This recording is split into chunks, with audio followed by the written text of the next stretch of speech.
No one told you how hard it's going to be to bury your parent early, to go through a midlife crisis at 20. No one tells you how hard that's going to be, taking care of more children, your marriage falling apart. I got married at 18, not to who God wanted me to be with, just trying to survive, honestly. And I loved my husband, but I came from a household that was so abusive in every way, to me, to my little brother, little sister, to my mom. Even my mom started perpetuating the abuse, and she wasn't like that before she got married. And no one tells you how hard you're gonna have to like grieve and deal with the trauma and the pain, childhood trauma, and you can't even confront and get closure.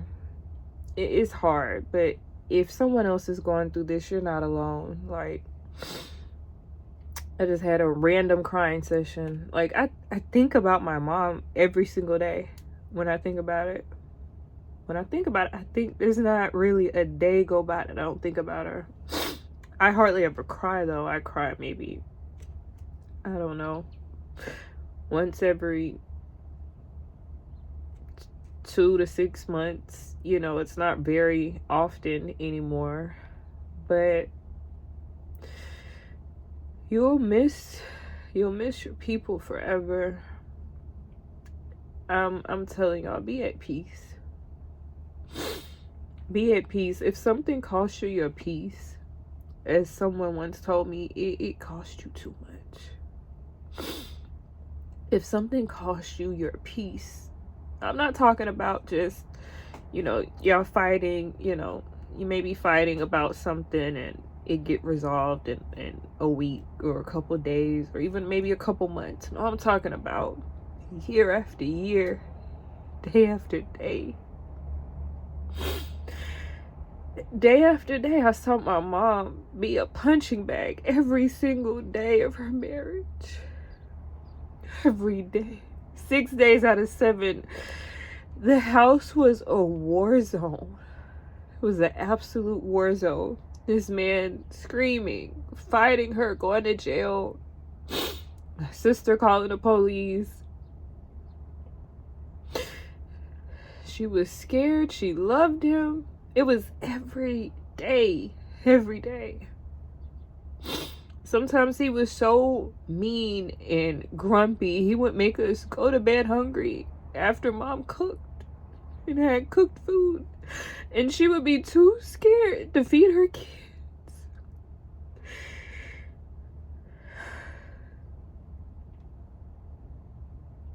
And she loved him. I don't think I ever seen a woman love a man more. She loved him. She loved him more than herself, more than her children. Hell, sometimes I think more than God. And that's another thing. You cannot love someone more than you love God. You have to have a strong foundation in God first, or you will put up with crap. You have to have a strong foundation in God's love for you and self-love. I had to learn that the hard way because I never saw it modeled. I had to learn faith the hard way. I had to learn that God would take care of me, man or no man. God would take care of me and my children. He would never let us sleep outside. He would never let us be hungry. I had to learn that the hard way, but God is a good God. I promise you, somebody out there is struggling, don't know how they're gonna make it. Don't stay in abuse just for the sake of survival. God will send people to protect you, to keep you, to take care of you. Faith. You gotta have faith. Like, God protects women and children. He protects everyone, but especially women and children. And if you're in a situation that you can't get out of immediately, talk to someone. Think it through. Call 211 or whoever is your state's emergency number. I think that's for down south. figure it out and have faith. If you gotta go to a homeless shelter, do it. I've been there. I've done that. Like, if you got to get free, if you're don't even have peace, if it costs you your peace, it costs you too much. I don't care if you gotta be homeless. I don't care if you gotta start your life all the way over. Been there, done that multiple times, and God has kept me. It was the times when I had faith and I left, I saw God do the most miraculous miracles. The most miraculous miracles. Boy, I wish I could have saw my mom walk in faith. But guess what? My kids know what faith look like.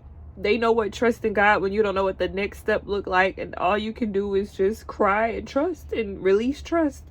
And then next thing you know, he worked it out, and he worked out everything else. Now my faith has had to be tested and tried so much to the point I don't worry about nothing. Now, do I still have moments of like stress? Yeah, sometimes. But I mean, it'll have to be like a whole lot on me, like kind of like last semester. And I mean, I'm still in a situation now, but I had got off track, being in 2 schools, working 3 jobs, just a lot. But sometimes that can be stressful, and then dealing with friendship fallouts or family fallouts or family feuds. Sometimes I do still get stressed, but it has to be a lot. Like, I have to be dealing with a lot to lose my marbles. But y'all, I've seen God do the miraculous.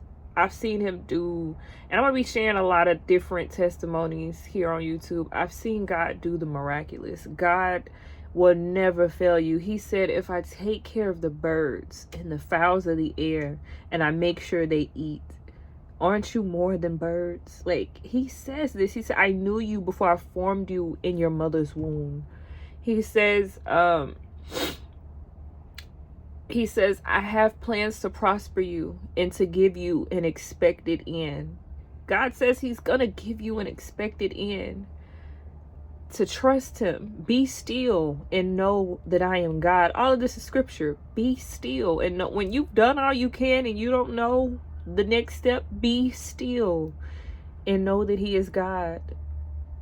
And he does say, I would have you be at peace. He listed a lot. I would have you be at peace. Be at peace. Find your peace. Find peace with God. Find peace within. And if somebody is hell-bent on disturbing your peace relentlessly, don't deal with it, because it's gonna kill you or kill somebody close to you in the end. I watched my mom die an early, untimely death, and I know it was stress. Like, yeah, she had got diabetes 2 years before she died and wasn't controlling it, but guess what? Stress brings on diabetes in a lot of situations, especially in later adult life. Now, lifestyle too, but the way she got diabetes and was 2 years later, she's at the hospital, all her organs fail, her blood sugar is at 900 and something. That's stress. That's like, she was holding so much in and so much stress. Like, man, be at peace. Don't let somebody take your peace to the point they take your life. Or you gotta bury, or you watch your children have to bury you. Like, it's not pretty. I'm still, even through so much healing, so much fasting. I've been fasting and praying for like 10 plus years, and I'm still healing. I'm still hurting behind her loss. Like, I'm still healing from losing a mother. And then, mind you, all my grandparents were dead. My father died when I was a baby, like my blood father. All I have is a stepdad, an estranged relationship with my stepfather. And I've forgiven him for everything. And we've talked, and, you know, because you can't hold bitterness in you. That'll kill you. And it'll also separate you from God and the blessings he has for you. So I'm in therapy. I do so much healing work. And yet I still cry. I still miss her. My heart and my soul still aches for my mother. my heart and my soul still aches for my mother.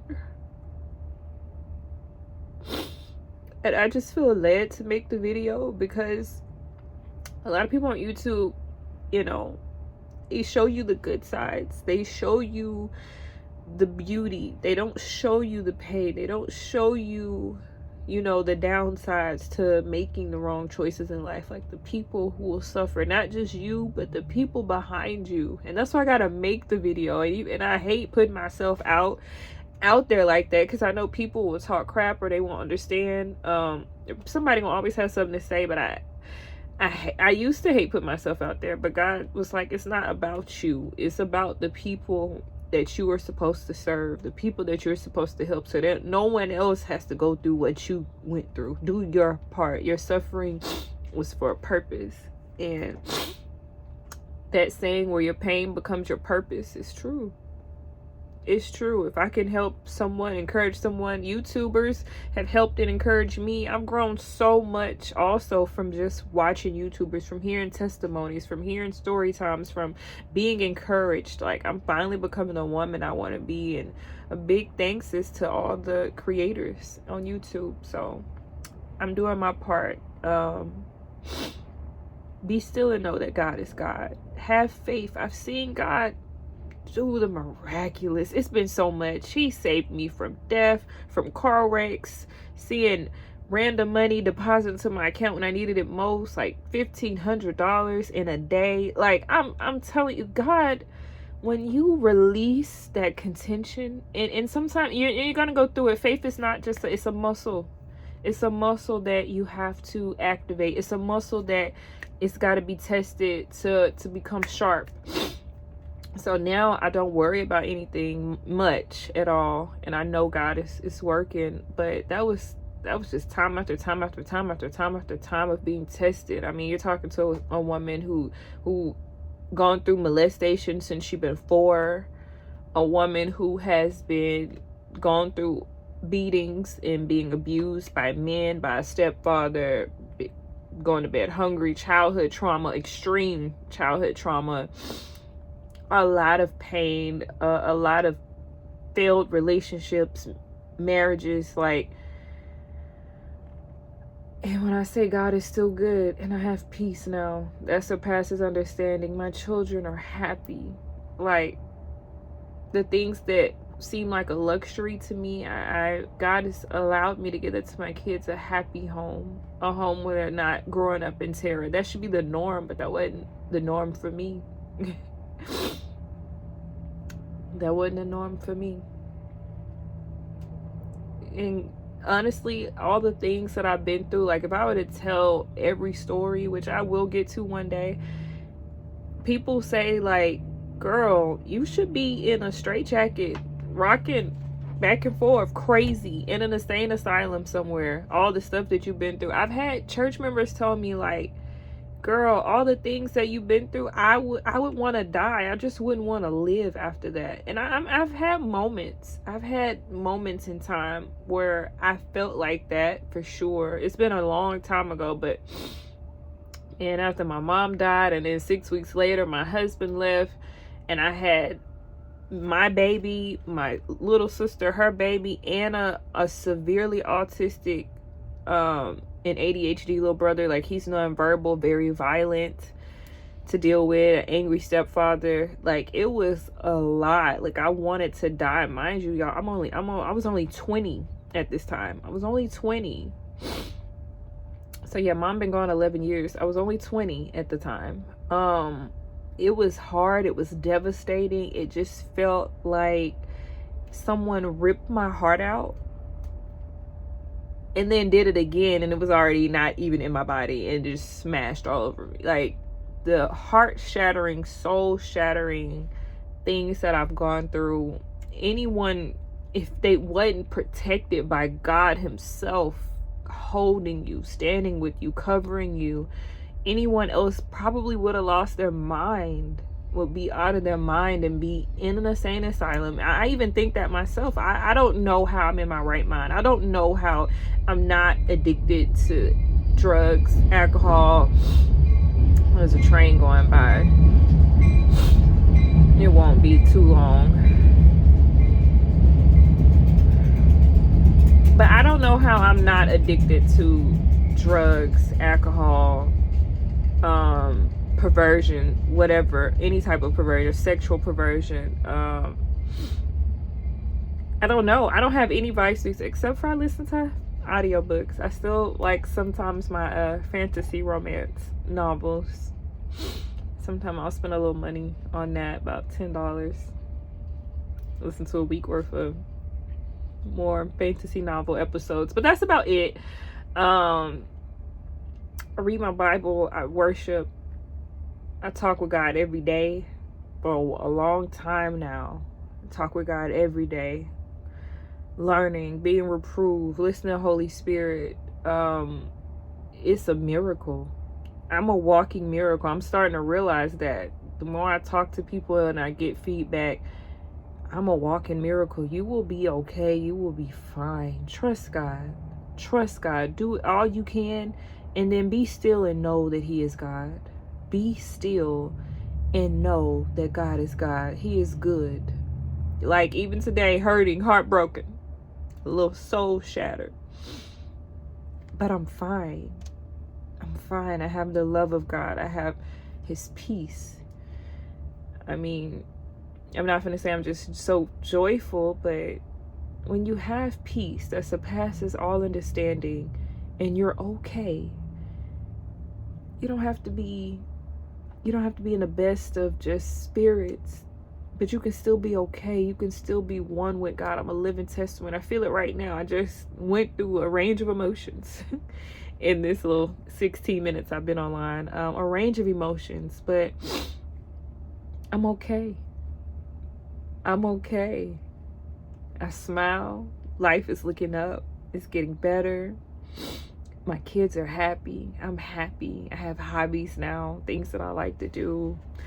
I have good friends. I'm surrounded by good people finally. One of my prayers was, I would consider myself, if I were being honest, very sweet, but I learned to be a people pleaser. And now I'm a recovering people pleaser because of survival. And I really do have a sweetheart, and you probably can feel it through the video. Like I have a love for people. I have a love for service, for giving, for being emotionally available. I'm a lover girl, to be honest. I'm a lover girl, and I'm really sweet. And so I was having a hard time at one point after going through so much, trusting people. Like I was in secluse mode. I would just always want to be at home. I didn't want to be around people for like a very long time. And I asked God, I said, God, I want to be around people who are like me, that just because they probably could, take advantage in any kind of way because they can see you're sweet, or stomp all over you, or treat you mean, that they wouldn't, because they have a heart after God. Like I'm a woman. I've been in situations with, men where like, they were like, hey, basically you can have anything. And I'm like, no, if I don't really want you and want to be in a relationship with you, I don't really want to take your resources. Like, I don't feel like that's right. Like I've been that type. And so I asked God to surround me with people like that, because for a while, a long time, even since I've been little, it just felt like I was always being taken advantage of. I was always being treated poorly because I'm kind, because I have a fear of God in me, that I don't want to treat anybody bad. I don't want to use anybody. I don't want to abuse anybody, and then that kind of wound up made me start having, like, when I finally stopped being a little scared to stand up for myself, having like anger issues and being a little quick to anger, because the moment I would be triggered, it would feel like someone was using or abusing me. Now I've become the angry stepdad, essentially, my angry stepdad. I'm fussing and cussing, and I mean, you probably wouldn't believe that, but yeah, your girl could get down fussing, cussing. And so God has really had to take me through so much, and He's still changing me. He's still reproving me. He's still bringing me into the perfection of Christ. But to be so much closer than where I was, I just give Him the glory. I just give God the glory. I give Him the praise. Well, that's it for now. When God puts it on my heart to make another video, I will, but they're gonna be coming a lot. Y'all be blessed, and can't wait to get back with LaBrittany's life lessons to learn something else.